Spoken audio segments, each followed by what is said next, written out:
Bwana, Kibu Denis, mmoja wa wachezaji waliowahi kutegemewa ndani ya kikosi cha Simba, ameendelea kuhusishwa na tetesi za kuondoka katika dirisha la usajili litapofunguliwa. Hali hii imezua mjadala mkubwa miongoni mwa mashabiki na wadau wa soka, huku wengi wakihisi kuwa ni wakati mwafaka kwa klabu hiyo kumruhusu mchezaji huyo kuondoka ikiwa kweli ana nia ya kutafuta changamoto mpya.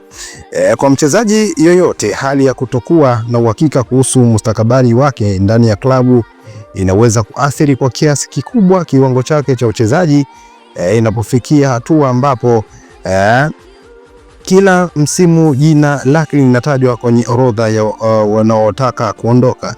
Ni wazi kuwa kuna sintofahamu ya ndani ambayo inaweza kuathiri utulivu wa mchezaji huyo.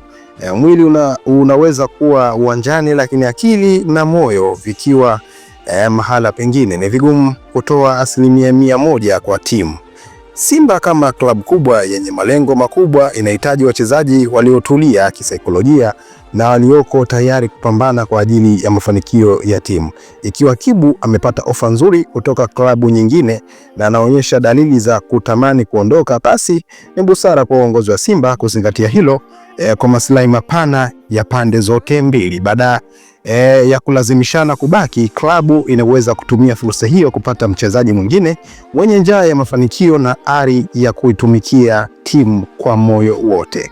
Aidha, kuendelea kumzuia mchezaji huyo ambaye hana uhakika wa mustakabali wake kunaweza kuathiri hata mazingira ya ndani ya timu.